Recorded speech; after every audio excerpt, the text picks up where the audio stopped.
Good morning. Welcome to this online class from Dr. Satyanarayana.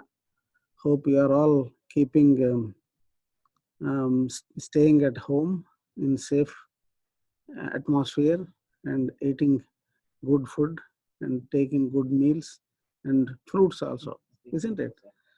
So happy to see you all through this. And today's class is ELISA.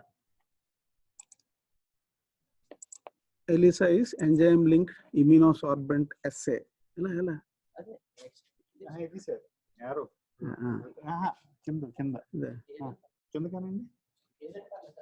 So this is enzyme-linked immunosorbent assay, and a small introduction is needed. ELISA is a very commonly used analytical test in biochemistry, and this test was first described by Engvall and Perlman in 1971, and that is the year I joined in MBBS in Andhra Medical College.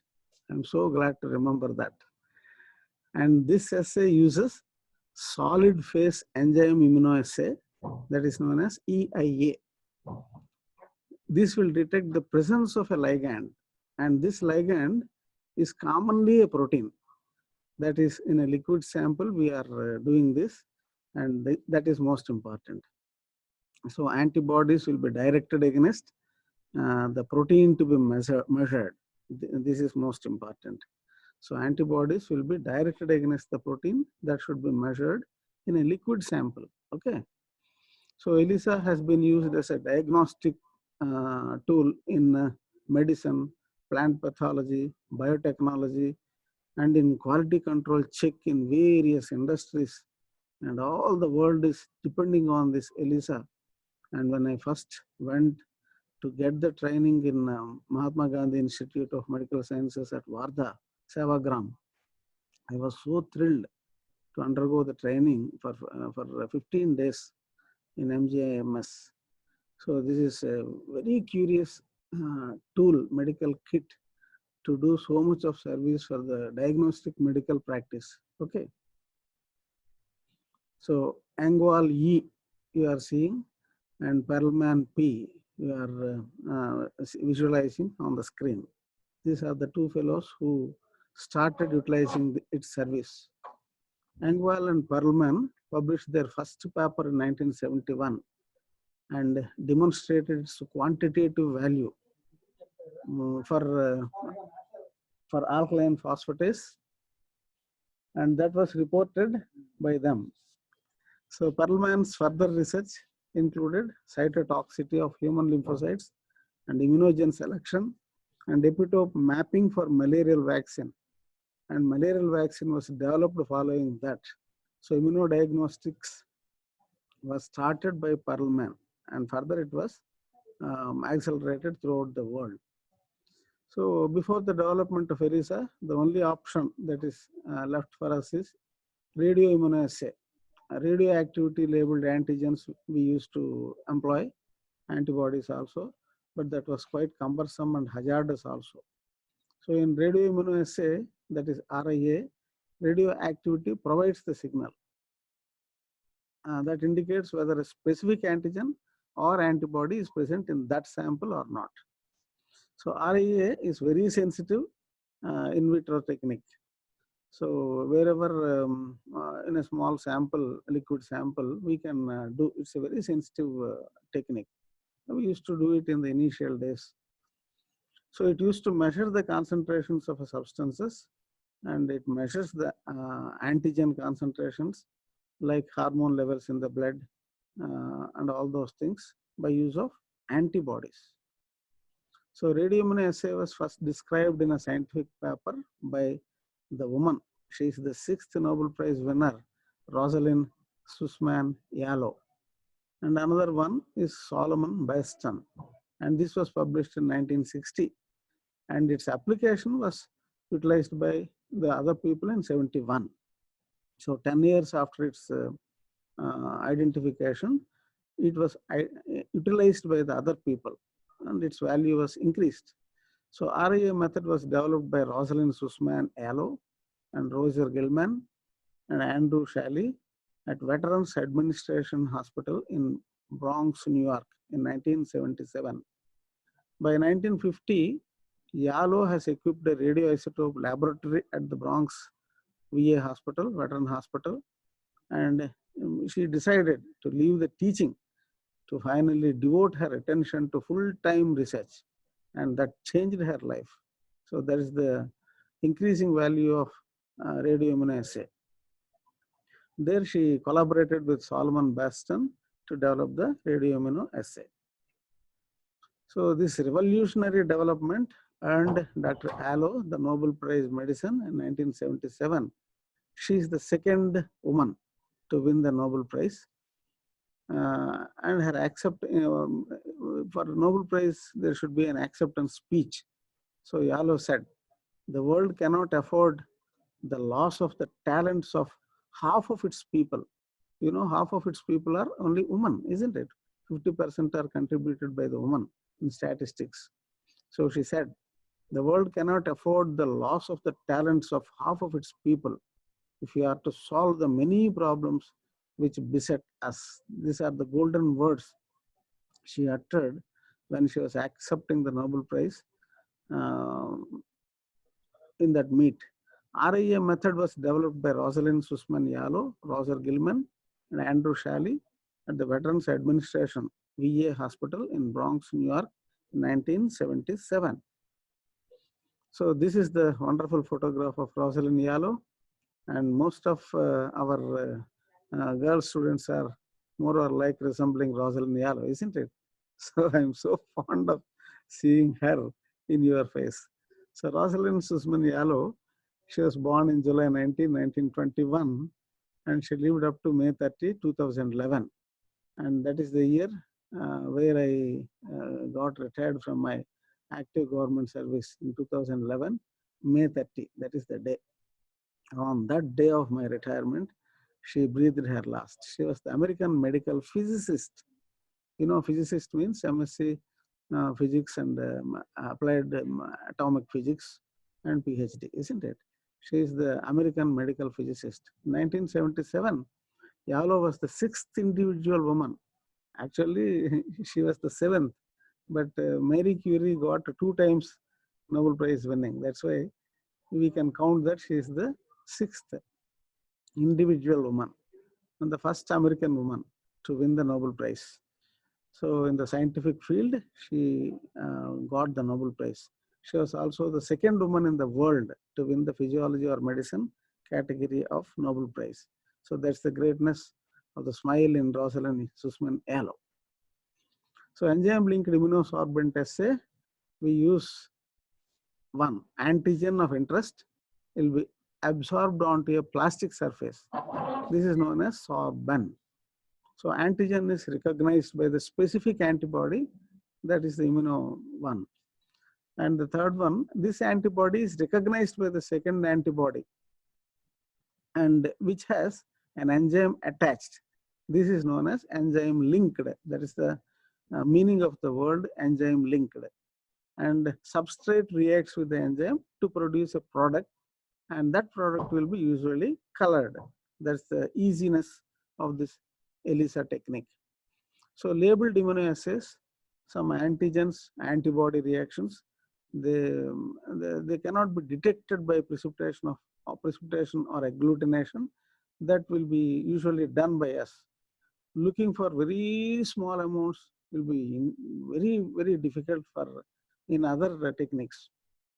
So measuring indirectly using the labeled reactant is also a problem, and it is referred to as receptor ligand assays. That's why we call them as labeled immunoassays. So enzyme immunoassays, enzymes occur naturally and they catalyze the biochemical reaction.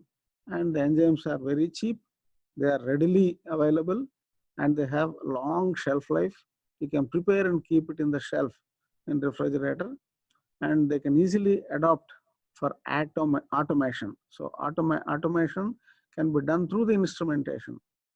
So automation is relatively inexpensive. If you want to get a very expensive, huge machine, it's impossible for all of us. So automation is relatively inexpensive in enzyme immunoassay. Enzymes used will be usually including horseradish peroxidase, HRP.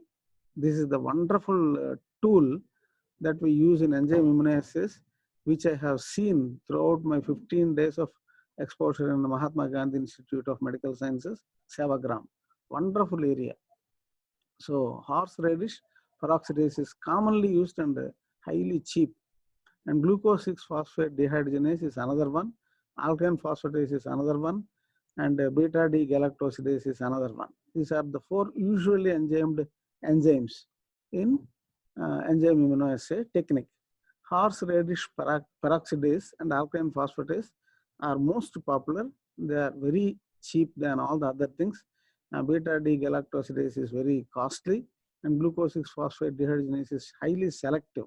That's why rest of the 2 things, horseradish peroxidase and alkaline phosphatase, are the most popular. They gained the popularity. And the principle of ELISA is based on the basic immunology response. You know pretty well about the enzymes, lock and key concept. Antigen, that's the key. Antibody can be the lock. Key fits into the lock, and enzyme conjugate substrates. So it's bound to secondary antibody that binds with the antibody antigen complex. So we use an enzyme to detect the binding of antigen with antibody. So AG and AB, antigen and antibody.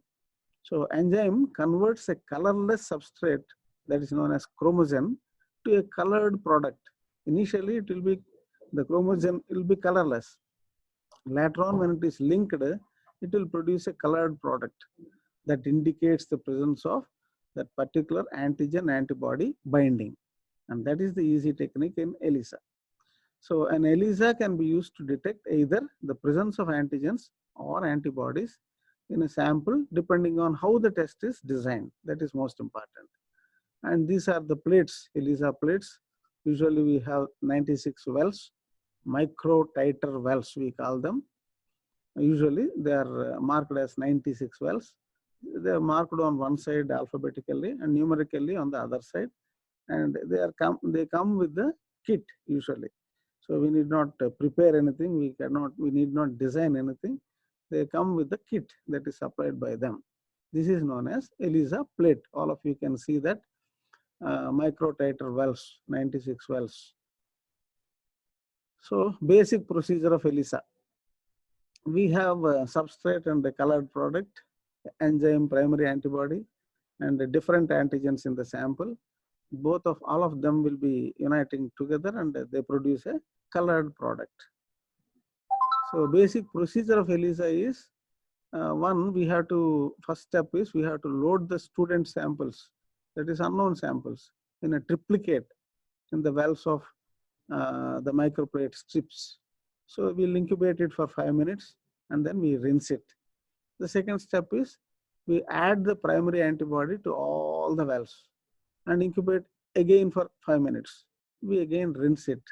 And the third step is we add the enzyme linked secondary antibody to all the wells and then incubate for another 5 minutes and then rinse. See, already 5 minutes, 5 minutes, 5 minutes, 15 minutes. Very fast it will be done. So fourth step is we add the enzyme substrate to all the wells and incubate for the last 15 minutes. There ends. So simple. So with a minor mechanism, with minor maneuvers, we can arrive at the conclusion. So the specimen samples for ELISA, what type of specimen samples we need? Number 1, serum. Number 2, CSF, cerebrospinal fluid. And the number 3, sputum. And number 4, urine. And the last one is supernatant of any culture can be utilized for this, which gives a very accurate diagnosis. These are the specimens. Please remember: serum, cerebrospinal fluid, sputum, urine. Supernatant of any culture can be utilized for this. And there are so many types of ELISA. On basis of the detection, there are types of ELISA. One is calorimetric ELISA, and this is an assay to determine the antibody concentration. Number 2 is chemiluminescent ELISA. This is an assay for the quantitation of antigen in a biological sample. Number 3 is a competitive fluorescence ELISA. So these are the 3 types of ELISA, and you can see this: non-competitive, competitive, multiple and portable types, and non-competitive again direct, indirect, and sandwich ELISA. So direct ELISA, the primary antibody with an attached or conjugated enzyme that will be binding specifically to the test antigen, and the test antigen will be coating the well. That is most important. Already coated wells are supplied to us. A substrate for this enzyme is then added, and this substrate changes the color upon reacting with the enzyme. So that is the thing that happens. The substrate changes the color when it reacts with the enzyme.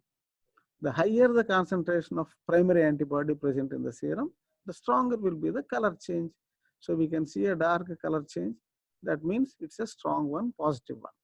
So the spectrophotometer is used to give the quantitative values, ELISA reader we call it, for color strength. So direct ELISA, a buffered solution of antigen to be tested for is added in the well. Usually 96 well plates in a micro titer plate. That will be giving time to adhere to the plastic through charge reactions, only charges, that's all. So that's the time given for the charges to get completed, and then it will be attached. So a solution of non-reacting protein like bovine serum albumin or casein, either of the two will be added to each well to cover any plastic surface in the well which remains uncoated by the antigen. So nothing should be remaining uncoated. Everything should be covered. So for that we use bovine serum albumin or casein. It's a non-reacting protein, simple. So antibody is adsorbed to the well, and then patient sample is added, and complementary antigen binds to the antibody. You can see that diagram. And enzyme-linked antibody specific for the test antigen is added, and that binds to the antigen, forming a sandwich. And then enzyme substrate will be added. That reaction produces a product that is visible with a color change. So this is the magic end of the 4th step. So the advantages, direct ELISA advantages are, it's a very quick one, only one antibody and few steps, 4 steps only. And cross reactivity of secondary antibody will never arise because everything is covered. This is the advantage. And disadvantages are also there. Cell smear. So the adhering non-adherent cells on cover slip, they will be causing chemical bonding. That is one disadvantage. Immunoreactivity of primary antibody will be adversely affected by labeling with enzymes or any other tags. This is another disadvantage. Labeling primary antibodies for each specific ELISA system is time consuming and expensive. Nothing like that. When once we are in the route, everything will be simple and easy to follow. So no flexibility in choice of primary antibody label from one experiment to another. Choice undadu mari. So minimal signal amplification will be there. Signal will be minimal. Of course, the color will be visible, isn't it? What else we need more than that? Indirect ELISA utilizes an unlabeled primary antibody in conjunction with labeled secondary antibody. So for indirect detection, antigen coated to a multi-well plate is detected in 2 stages or 2 layers. First, an unlabeled primary antibody which is specific for the antigen is applied. Next, an enzyme labeled secondary antibody is bound to the first antibody. The secondary antibody is usually an anti-species antibody, and that is usually polyclonal antibody. So this is the simple thing. So steps. First step, antigen is adsorbed onto the well, and the second thing is the patient serum is added. Third is enzyme-linked anti-HISG is added and binds to the bound antibody. Enzyme substrate is added finally. Now indirect ELISA advantages are wide variety of labeled secondary antibodies are available commercially for this. Versatile it is because many primary antibodies can be made in one species, and the same label labeled secondary antibody can be used for detection in another steps. So maximum immunoreactivity of the primary antibody, it will be retained because it's not at all labeled. So it is not completely expired. Sensitivity is increased because each primary antibody contains several epitopes and they can be bound by the labeled secondary antibody, and that will be allowing for a signal amplification in this indirect ELISA. That is the main advantage. Disadvantages will be always there. The people always find advantages, and at the same time some disadvantages also will be met with. Cell smear again. So adhere non-adherent cells on cover slip will be forming the chemical bond, and cross reactivity will occur with secondary antibodies that will develop non-specific signals, unnecessarily confusing our procedure. An extra incubation step is required in this procedure. There is another small headache. So direct versus indirect ELISA, if anybody asks for 2 marks question, we have to first tell the advantages. Immunoreactivity of primary antibody is not affected by the labeling. Wide variety of secondary antibodies are available on the market, and signal amplification of several epitopes is another advantage. So the advantage of direct ELISA is, first indirect finished. Now direct ELISA is quick methodology, only one antibody, and cross reactivity of second antibody is almost eliminated. And we have another procedure, sandwich ELISA. So we are not using any technical terminology, only common terminology. We know the sandwich we are eating every day, isn't it? So antigens such as tumor markers, most important. For this they got the Nobel Prize. Tumor markers, hormones, and serum proteins. The antigens for tumor markers and hormones and serum proteins can be determined by the sandwich ELISA. An antigen in the sample binds with the captured antibody on the microvell, and then it will become immobilized. So the antibody of the enzyme conjugates binds with the immobilized antigen to form a sandwich of antibody, antigen, antibody, enzyme bound to the microvell. This is the sandwich. So this is the simple explanation.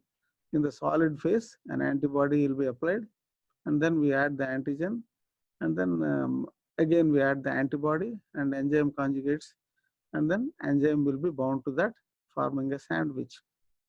So substrate will be added, and colorless substrate will be turned into a product, colored product.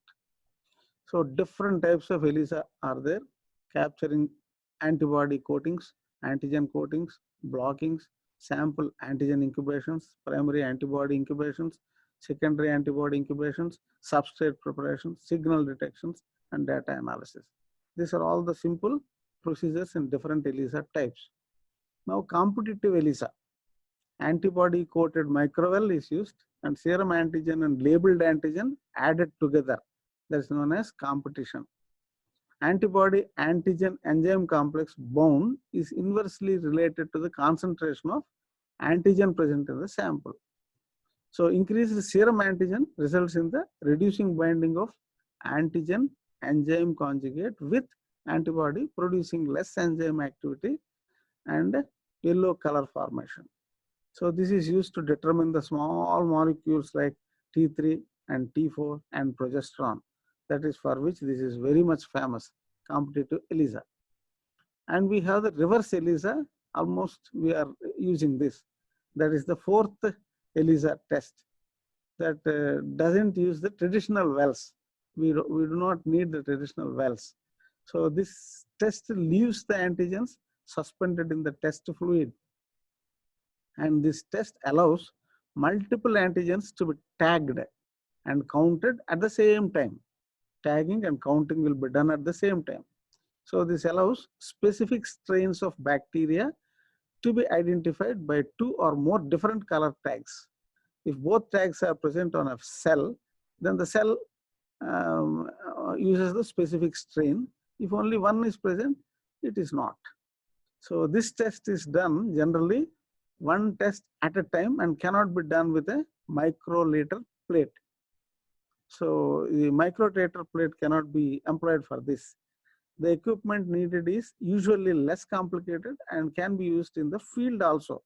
You can just take it to the field and do it. The enzymatic markers, most important. Somebody will ask what type of enzymatic markers we use in ELISA. OPD, orthophenyl diamine dihydrochloride.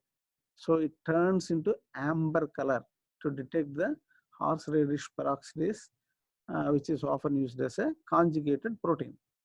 TMB, 3, 3 prime, 5, 5 prime, tetramethyl benzidine. That is TMB. That's the full name, chemical name. It turns blue.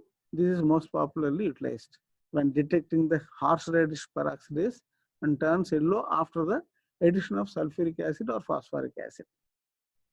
ABTS, the chemical name for ABTS is 2,2' azinobis, 3 ethyl benzothiazolidine, 6 sulfonic acid. That's the full chemical name. In organic chemistry, the people who study organic chemistry with a special inclination and talent in MSc or PhD, they'll be knowing all these things, and they developed this, and they provided all this for us to continuing this enzyme markers. So ABTS is 2,2' azinobis, 3 ethyl benzothiazolidine, 6 sulfonic acid, diammonium salt. It turns green when detecting the horseradish peroxidase. And PNPP is another one enzymatic marker that's otherwise known as para-nitrophenyl phosphate disodium salt. So PNPP is nothing but para-nitrophenyl phosphate. It's a disodium salt. It turns yellow when detecting the alkaline phosphatase. So the ELISA reader, that is the photograph of the ELISA reader. We have a cover, and that cover is lifted to show you the plate. So it measures the absorbance at 450 nanometers with the help of ELISA reader. It's a very sensitive one. We should not expose it and just keep it like that. When once the procedure is completed, we have to clean and carefully close it. So it calculates the absorbance for each sample. So there's an automatic sample will be there. They'll be moving on, and it will be calculating the absorbance for each sample, and the reference value will be given. Ascent software for the calculation of the results is used along with this. That is the key life for this reading. So ELISA data interpretation is most important. Having known all the procedures and reading and all these things, we should know how to interpret the data also. So ELISA assay yields 3 different types of data output: quantitative, qualitative, semi-quantitative, 3 types. So quantitative data interpretation, ELISA data can be interpreted in comparison to the standard curve. That's usually we do it. Standard curve will be there. We compare it with that curve. A serial dilution of known purified antigen will be working for this in order to precisely calculate the concentrations of antigen in various samples. And then qualitative. ELISA can also be used to achieve the yes or no answer based on the color, indicating whether the particular antigen is present in a sample as compared to the blank. A blank well will be given, a colored well will be obtained containing no antigen.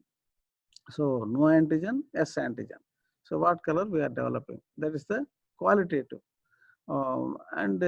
Semi-quantitative is another one. ELISAs can be used to compare the relative levels of antigen in assay samples. So the intensity of signal will vary directly with the antigen concentration. So cutoff value should be there for anything. So it provides the kits.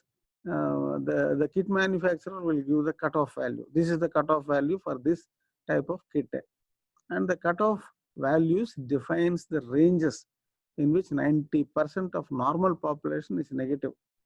And that's why false positive, false negative, all these things will arise with this. So the 90% of the normal population is negative, and that's the cutoff value. And below cutoff value and 10% of the normal population is positive above the cutoff value. ELISA is semi-quantitative method. The calculation is done. The units for ELISA is OD ratio. sample value is given as sample OD by cutoff OD. So that is the sample value. So range of IgM, IgG and IgA. So IgM is negative if it is 0.8, 0.8. Borderline if it is just around 1. And more than 1 is definitely positive for IgM. And IgG less than 125 is negative, and between 125 and 225 is borderline positive, and more than 225 is definite positive. And for IgA, less than 200 is negative, and more than 201 to 300 is definitely considered as positive. And the borderline negative is usually 301 to 350, and borderline positive is more than 350 positive. So these are the types of things that will be varying with the manufacturer's guidelines. So we have to finally adhere to the manufacturer's guidelines. And advantages of ELISA is reagents are relatively cheap, and they'll be retaining its value in the shelf.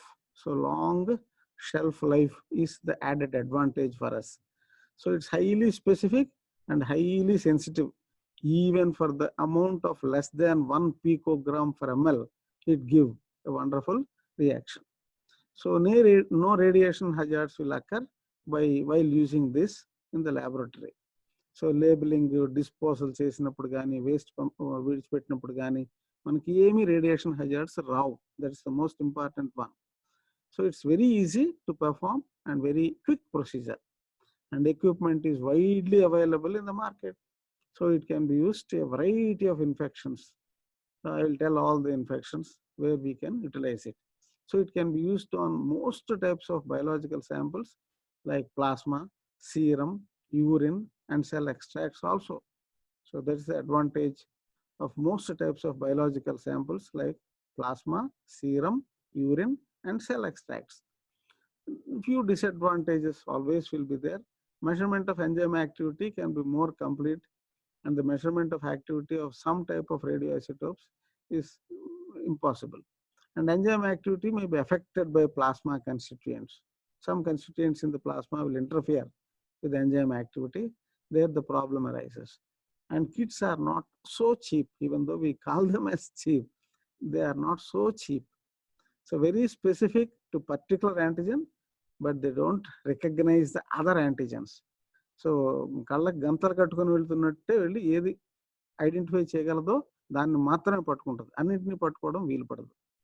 Falls positive and false negative reactions also will be there, especially with some mutated or altered antigens.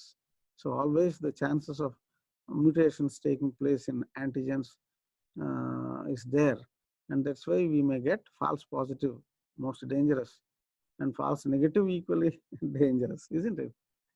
So limitations: results may not be absolute. We cannot take it for granted that this is the result. No. So they cannot be absolute results. Antibody must be available, and if the poor producer is there, that's the problem. And interference will be a headache, and concentrations are unclear sometimes. False positive is possible if already antibody is present in that sample, and false negative is equally possible. These are the limitations. And now the applications, most important. And we know pretty well detection of HIV. ELISA was first screening test that's widely used for HIV because of its high sensitivity. So if we detect by HIV the ELISA, we can almost take it for granted that that person is positive or negative basing on the result. So in an ELISA, person's serum is diluted 400 times and applied to a plate in which HIV antigens are attached. That is previously done. So if antibodies to HIV are present in the serum, they may bind to this HIV antigens. So the plate is then washed to remove all the other components of the serum that will unnecessarily react with that. No, that's why we have to wash it off. We call it as quenching. A specially prepared secondary antibody or an antibody that binds to other antibodies is then applied to the plate, and another wash will be given finally. And this wash will be a mild acid. So the secondary antibody is chemically linked in advance to the enzyme. So other diseases, Dr. Dennis E. Bidwell and Alistair Oller, they created ELISA tests to detect various kinds of diseases like dengue, malaria. This became very important throughout the world. So this made it immunodiagnostically very important throughout the world. Immunodiagnostic tests for dengue, malaria, and the Chagas disease, you know very well. In your intermediate, you have read about the Chagas disease and jaundice disease. You will read it in your pediatrics. So all the other diseases also can be diagnosed by this, by the grace of, by the intelligence of Dr. Dennis and Dennis Bidwell and Alistair Waller. We can employ this in diagnosis of dengue, malaria, Chagas disease, and jaundice disease. This is the thing that was first done in our country by Mahatma Gandhi Institute of Medical Sciences, Sevagram. So other uses of ELISA are, ELISA tests also can be used in vitro diagnostic test in medical laboratories. So other uses of ELISA include detection of mycobacterium antibodies in tuberculosis. This was first done by the Mahatma Gandhi Institute of Medical Sciences, Sevagram. So detection of rotavirus in feces, that's most important. Rotaviral diarrhea is most common for the infants. For most of the times there will be no treatment. And detection of hepatitis B markers in serum, that's very, very important. And detection of hepatitis C markers in the serum, and detection of enterotoxin of E. coli in the feces, and detection of HIV antibodies in blood samples, as I explained you in the beginning. So applications, it's a useful tool for the determination of serum antibody concentrations with HIV test or West Nile virus test. So it has also found applications in the food industry in detecting the potential food allergens in milk, peanuts, walnuts, almonds, eggs, and serological blood tests for celiac disease. Celiac disease is another one where we employ the serological blood test in this procedure. ELISA can also be used in toxicology as a rapid presumptive screen for certain classes of drugs. Whether we have got some doubt about some type of dangerous drug that is applied to one fellow who suffered a lot, then we have to use it as a presumptive screen. We cannot always be sure that this drug was given to this man with a baneful effect, with a bad intention. It's not always conclusive. We have to do so many other steps. So this is the most important thing. All of you should know about this, and hope all of you are watching. Soumya Sridevi from Kakinada. What about you, Aris from Vizag? Arvind? And what about Chaturya? Hope she'll be observing this from Paderu. And what about Lalit, my friend? And what about Malesh, number 100? And what about Sumaya? I think I'm audible to you. And Tejasvi from Chirala, are you following? And what about Aishwarya? Okay, Amrut Kumar Reddy, hope all of you are enjoying this. And there is one more thing, second half, this only rapid thing. And you know pretty well, you got the HCG beta subunit. So HCG beta subunit is secreted by the placenta. So the beta subunit is highly specific to this hormone.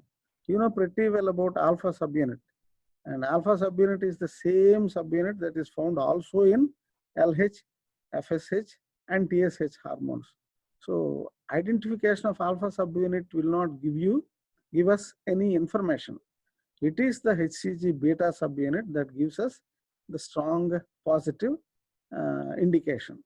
So HCG starts rising between 8 to 10 days after the fertilization, you know pretty well. And it reaches maximum limit by the end of 8 to 12 weeks. That reaches 50 to 1,50,000 micro international units per ml. That's the maximum limit by the time the pregnancy reaches 8th week, that is 2 months to 3rd month. So after that, it declines to 20,000 micro international units per ml, and that remains at that level throughout the pregnancy. And this is the one that maintains the normal pregnancy. So high levels will be seen in chorionic tumors. So chorionic villi tumors will be there. So in the presence of that, we get this type of high levels. So that is highly diagnostic for the high levels of chorionic tumors. So sandwich ELISA, antigen HCG will be bound or sandwiched by 2 monoclonal antibodies, that is antibody 1, antibody 2. And these antibodies are bound to 2 monoclonal antibodies, and they are bound to 2 different sites on the same antigen HCG. AB2 is tagged to the peroxidase enzyme, horseradish peroxidase enzyme, and the wells are coated with antibody 1. And the serum is added, HCG gets bind to the antibody 1. And antibody 2 is tagged with horseradish peroxidase, and then substrate for HRP is added, and excess of unbound HCG or antibody 1 or antibody 2 will be washed off, and the color is produced. That is so simple. So this is the advantage where we want to quantitate the human chorionic gonadotrophin beta subunit, and color is proportional to the concentration of antibody 2, and that is proportional to the presence of HCG. So color is measured to quantitate the HCG. A normal range of HCG is less than 5 microunits per ml, and early it is the produced in the 1 up to 50,000 microliters, and 8 to 10 weeks it will be, as said, it will be maintained at highest levels, and it will be maintaining 20,000 units throughout the pregnancy. And by 18th week, it will come to that 20,000 units of constant level. So increased levels will be seen not only in the women and in the men also. In the men, testicular tumors, we will get this increased amounts of HCG.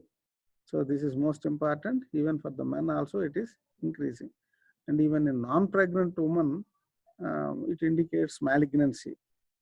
So pancreatic malignancies, bronchogenic pulmonary cancers, in all these cases, we can see the increased levels of HCG beta subunit. So these are the things that you have to remember when we are utilizing this procedure in our lab. And there is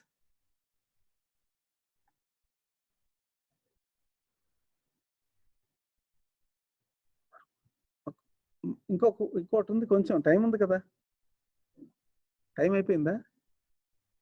ఇంకొక చిన్నది ఉంది, అందుకోసం అది ఒక మార్పు పెట్టేద్దరు, కానీ ఇంకా కొంచెం ఉంది, టైం ఉంది కదా, యూటిలైజ్ ద ఫుల్ టైం. ఇదిగో రెండోది అక్కడే ఉంది, దానిలోనే మరొకటి ఉంది, కొంచెం టైం ఉంది కదా, ఇంకా కొంచెం టైం ఉంది కదా, కొంచెం ఇది పెట్టాలి. సెకండ్ రెండు ఉన్నాయి, ఒకటి అయిపోయింది, రెండు దాని పక్కన వచ్చారు. ఆవిడ ఆల్రెడీ నెక్స్ట్ వచ్చిందా? టైం అయిపోయిందా? 10:55. Okay, time is over. That will be enough for you. More than this will be only repetition, that's all. Only to summarize the things, I have to use the other slideshow. Anatomy madam is waiting for me to vacate the place. Hope all of you enjoyed. So be careful, stay in the house. Randi madam, I can come. So Indra madam is here.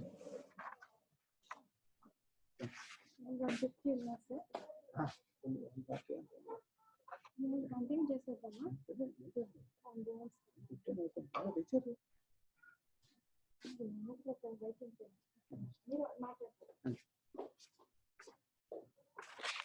So, where is Arij? Can I see Arij? No. So, can I see Sumaya? Can I see Aishwarya or Chaturya? ఏదో bones నేను పెట్టలేదేమో, నువ్వు తెచ్చావనుకుంటున్నాను. సరే అయిపోయిందా రెండునా? సరే TM joint పైరటరీ gland, పైరటరీ region నాకు తెలియాలి.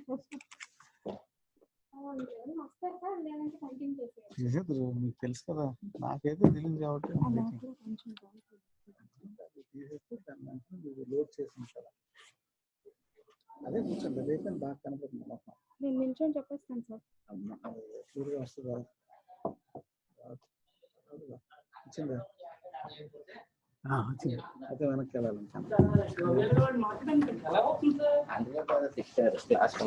మనకు నిల్చొని చెప్పడానికి ఒక్క నిమిషం మేడం, ఈ క్లాస్ ఇంటెండ్ చేయలేదు.